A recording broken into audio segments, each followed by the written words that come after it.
কামা ইয়ারযুকুত তায়রা তাগদু খিমাসান ওয়া তারুহু বিতানান। আল্লাহর নবী বলেন, সত্যি যদি তোমরা আল্লাহ রাব্বুল আলামিনের প্রতি ভরসা করার মতো ভরসা করতে পারতেন, তাহলে একটা পাখি খালি পেটে ঘর থেকে বের হয়ে যায়, তার কোনো ব্যবসা নাই, কোনো চাকরি নাই, কোনো কিছুই নাই, সে জানে না তার রিজিকের ব্যবস্থা কোথায়, খালি পেটে ঘর থেকে বের হয়ে যায়, আবার সন্ধ্যাবেলায় ভরা পেটে ঘরে ফিরে আসেন, বাচ্চার জন্য খাবার নিয়ে আসেন। আল্লাহর নবী বলেছেন, সত্যি যদি তোমরা আল্লাহ রাব্বুল আলামিনের প্রতি ভরসা করার মতো ভরসা করতে পারতেন, তাহলে ওই পাখিকে রিজিক দেওয়ার মতোই আল্লাহ তোমাদের রিজিকের ব্যবস্থা করে দিতেন। সুতরাং গোটা সৃষ্টিকুলের যিনি রিজিকের দায়িত্ব নিয়েছেন তিনি হচ্ছেন রব।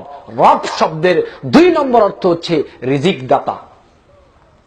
রব শব্দের 3 নম্বর অর্থ হচ্ছে মালিক, যিনি গোটা সৃষ্টিকুলের মালিক। সূরা কুরাইশের মধ্যে আমরা পড়ি, ফালইয়াবুদু রাব্ব হাযাল বাইত। আবার সূরা বাকারার মধ্যে আমরা বলি মালিক ইয়াউমিদ্দিন। রব শব্দের আরেকটা অর্থ হচ্ছে মালিক, যিনি গোটা সৃষ্টিকুলের মালিক, তিনি হচ্ছেন রব। রব শব্দের আরেকটা অর্থ হচ্ছে লালন পালন কর্তা, যিনি গোটা সৃষ্টিকুলকে লালন পালন করেন, তিনি হচ্ছেন রব। কিভাবে?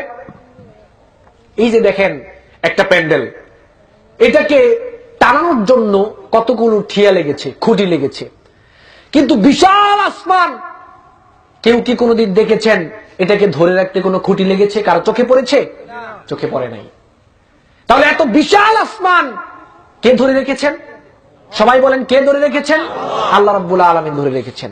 একটা হাঁসের বাচ্চা যখন জন্মগ্রহণ করে, আপনি তাকে আটলান্টিক মহাসাগরে ছেড়ে দেন, হাঁসের বাচ্চা দেখবেন সেখানেই চলতে পারবে। কে তাকে চলার শক্তি দিয়েছে সেখানে? আল্লাহ রাব্বুল আলামিন। একটা পাখি আকাশের দিকে তাকিয়ে দেখেন কিভাবে মহাশূন্যের মধ্যে সে উড়ে বেড়াচ্ছে, তার কোনো সমস্যাই হচ্ছে না। আল্লাহ রাব্বুল আলামিন বলেন, আওয়ালাম ইয়ারাউ ইলা তায়রি ফাওকাহুম সাফাতিন ওয়া ইয়াকবিদনা মা ইউমসিকুহুন্না ইল্লার রাহমান। মানুষ কি আকাশের দিকে তাকিয়ে দেখে না কিভাবে একটা পাখি মহাশূন্যের মধ্যে ডানা মেলে উড়ে বেড়ায়? কখনো কখনো ডানাগুলোকে গুছিয়ে নেয়, আবার কখনো ডানাগুলোকে মেলে দেয়।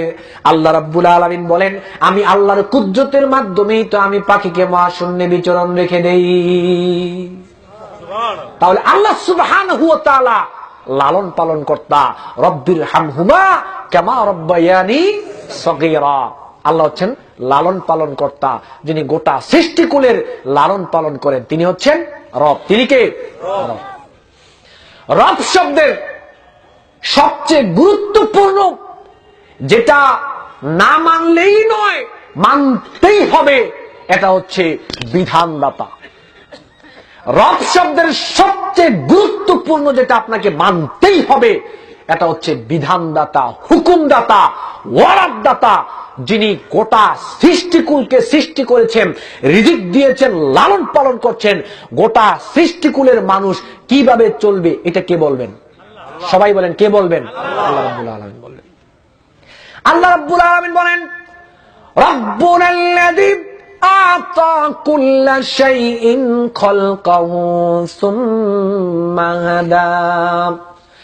রব হচ্ছেন তিনি, যিনি তোমাদেরকে শুধু সৃষ্টি করেন নাই, শুধু রিজিকের দায়িত্ব নেন নাই, শুধু লালন পালন করেন নাই, আবার তোমাদেরকে স্বাধীনতা দিয়ে ছেড়ে দেন নাই, বরং তোমাদের চলার জন্য আল্লাহ রাব্বুল আলামিন রাস্তা বলে দিয়েছে।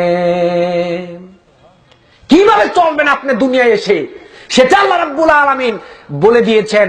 আপনি মন মতো চলবেন, এই অধিকার, এই সুযোগ, এই স্বাধীনতা আল্লাহ সুবহানাহু ওয়া তাআলা পৃথিবীর কোন মানুষকেই দেন নাই। দেখুন সূরা যুখরুফের 9 এবং 87 নং আয়াতে, সূরা আনকাবুতের 61 এবং 63 নং আয়াতে, সূরা মুমিনুনের 84, 85, 86 এবং 89 নং আয়াতে আল্লাহ রাব্বুল আলামিন এখানে গিয়ে কিছু কথা বলেছেন। আবু জাহেলকে যখন জিজ্ঞেস করা হতো, ওয়ালাইন সালতাম মান খালাকাস সামাওয়াতি ওয়াল আরদ, আবু জাহেলকে যখন জিজ্ঞেস করা হতো তোমাকে সৃষ্টি কে করেছে, আসমান এবং জমিন থেকে কে রিজিক দিচ্ছে, আসমান থেকে কে বৃষ্টি দিচ্ছে, জমিন থেকে কে ফসল দিচ্ছে, তোমাদেরকে কে জীবন দিয়েছে, আবার তোমাদেরকে কে মৃত্যু দিবে, এটা কাফেরদেরকে জিজ্ঞেস করার পরে তারা নির্বাক্যে বলেছিল এই সমস্ত কিছু করছেন আল্লাহ। খেয়াল করেন, আবু জাহেল নির্দ্বিধায় বলেছিল এই সমস্ত কিছু করছেন আল্লাহ, তারপরেও কিন্তু আবু জাহেল কাফের, ঠিক কিনা? কেন কাফের এটা তো বুঝতে হবে। এত কিছু আবু জাহেল আল্লাহকে মানে, আল্লাহ সৃষ্টি করেছেন এটা আবু জাহেল মেনে নিয়েছে, আল্লাহ রিজিক দিচ্ছেন আবু জাহেল মেনে নিয়েছে, আল্লাহ লালন পালন করছেন আবু জাহেল মেনে নিয়েছে, আল্লাহ বৃষ্টি দিচ্ছেন আবু জাহেল মেনে নিয়েছে, আল্লাহ ফসল দিচ্ছেন আবু জাহেল মেনে নিয়েছে, আল্লাহ মৃত্যু দিবেন আবু জাহেল এইটাও মেনে নিয়েছে, তারপরেও কেন আবু জাহেল কাফের? সমস্যাটা কোথায়? আবু জাহেল কাফের হওয়ার মেন কারণ হচ্ছে আবু জাহেল আল্লাহ সুবহানাহু ওয়া তাআলাকে বিধানদাতা হিসেবে আবু জাহেল মানতে রাজি হয় নাই। আল্লাহর তাওহীদকে, আল্লাহর গোলামি করাটাকে, আল্লাহর একত্ববোধকে আবু জাহেল মেনে নিতে রাজি হয় নাই, যার জন্য আবু জাহেল কাফের হয়েছে। আবু জাহেলকে আল্লাহ রাব্বুল আলামিন যেভাবে চলতে বলেছেন সেভাবে আবু জাহেল চলে নাই, অস্বীকার করেছে। আবু জাহেলকে আল্লাহ রাব্বুল আলামিন যেই নির্দেশনা দিয়েছিলেন আবু জাহেল সেটা মানে নাই, অস্বীকার করেছে, যার জন্য আবু জাহেল কাফের হয়েছে। আল্লাহ রাব্বুল আলামিন আমাদের চলার জন্য একটা রাস্তা বলে দিয়েছেন, এই রাস্তা মোতাবেকই আপনাকে চলতে হবে, এই রাস্তাকে অস্বীকার করা যাবে না। আল্লাহ রাব্বুল আলামিন বলেন فَإِمَّا يَأْتِيَنَّكُم مِّنِّي هُدًى فَمَن تَبِعَ هُدَايَ فَلَا خَوْفٌ عَلَيْهِمْ وَلَا هُمْ يَحْزَنُونَ। আদম এবং ইবলিসের মধ্যে যখন একটু সমস্যা সৃষ্টি হয়ে গেল, আল্লাহ রাব্বুল আলামিন বললেন কুলনা বিতু মিনহা জামিআ, যাও এখান থেকে তোমরা নেমে যাও, তোমাদেরকে দুনিয়ায় পাঠানো হবে।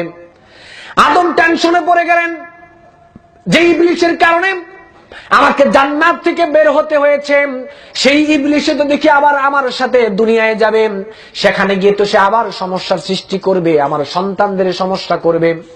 আদম টেনশনে পড়ে গেলেন।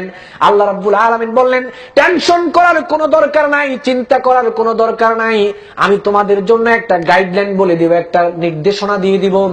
আমাদের জন্য আল্লাহ রাব্বুল আলামিন এই কোরআনকে গাইডলাইন স্বরূপ দিয়েছেন, নির্দেশনা দিয়েছেন। এই কোরআন যারা ব্যক্তিগত জীবনে যারা কোরআনের বিধান মেনে চলবে, ব্যক্তিগত জীবনে কোনো টেনশন থাকবে না। পারিবারিক জীবনে যারা কোরআনের বিধান মেনে চলবে, পারিবারিক জীবনে কোনো টেনশন থাকবে না। সামাজিক জীবনে যারা কোরআনের বিধান মেনে চলবেন, সামাজিক জীবনে কোনো টেনশন থাকবে না। রাষ্ট্রীয় জীবনে যারা কোরআনের বিধান মেনে চলবেন, রাষ্ট্রীয় জীবনে টেনশন থাকবে না। মুমিন জীবনের সমস্ত জায়গায়, মুমিন জীবনের সমস্ত জায়গায় যারা কোরআনের বিধানকে মেনে চলবেন, আল্লাহ রাব্বুল আলামিন যেই রাস্তায় চলতে বলেছেন ওই রাস্তায় চললে আর কোরআনকে যদি আঁকড়ে ধরতে পারেন, তাহলে মুমিন জীবনের কোনো ভয় এবং দুশ্চিন্তা থাকবে না। ফালা খাউফুন আলাইহিম ওয়ালা হুম ইয়াহজানুন। আল্লাহ বলেছেন কোনো শান্তি, কোনো টেনশন, কোনো দুঃখ